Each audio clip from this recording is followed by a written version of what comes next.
Usap-usapan pa rin sa social media ang nasabing pelikula ni Direk Daryl Yap na hango sa buhay ng sexy star na si Pepsi Paloma. Siyempre, ang kaso na isinampa ni Vic Soto sa kanya kamakailan lamang. Ang nasabing controversial na movie na ito ay mapapanood sa February 2025. Yes, tuloy na tuloy nga ang pelikula kahit na nga may kasuhanan nangyayari ngayon hinggil sa nasabi nga pong story ng kaso ng kontrobersyal na sexy star noon. May mga tao, may mga dokumento na ilalabas sa nasabing pelikula. At actually, sinabi din ni Direk Daryl Yap na he loves Vico Soto. Kaya naman ang movie na ito, pinaliwanag niya na walang kinalaman sa politika at hindi ito pananabutahe sa anak ni Vic Soto na si Vico na ngayon ay tumatakbong mayor ng Pasig at kasalukuyang mayor din ng nasabing lungsod. Kamakailan lamang ay nagsampa ng kaso sa kanya si Vic Soto kasama ang may bahay na si Pulenduna. Pero nito lamang napansin ng mga netizen na tila binago daw ang title ng nasabing movie ni Direk Daryl Yap. Narito ang kanyang paliwanag. Hindi po binago ang title ng Trop 2025, The Rapist of Pepsi Paloma.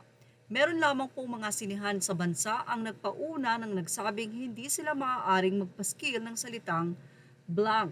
Kaya makikita lang sa kanila ay ang hashtag Pepsi Paloma. Ako po ay 7 years pa lamang sa industry.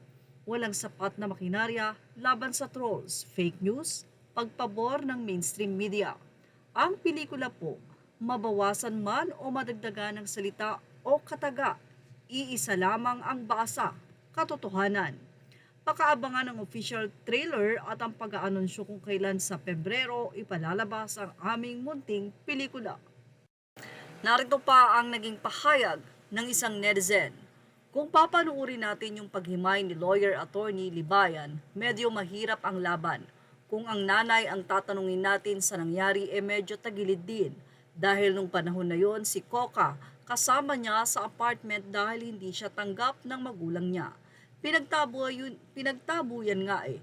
Inatras ni Pepsi ang kaso under oath na hindi nangyari ang rape. Kung sinasabing namatay siya sa depresyon mula 82 hanggang 85 nakagawa siya ng 8 movies. Wala dapat kakayanan yan at maayos na pag-iisip. Kaya kung binayaran ewan ang taong na-rape, iba ang emosyon yan. Makita niya lang sa TV mga nang-vlog sa kanya, halos mababaliw yan. Abogado ang nagmagsasabi base sa experience nila ang emosyon ng isang naghahasa.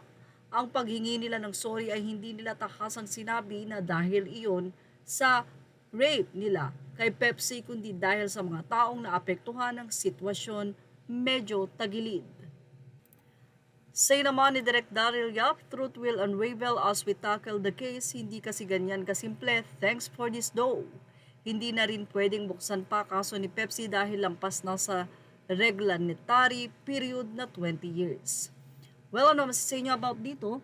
Ilagay na ang inyong opinion sa ating comment section. Images or all credit to the rightful owners. Thank you for watching. Showbiz Now.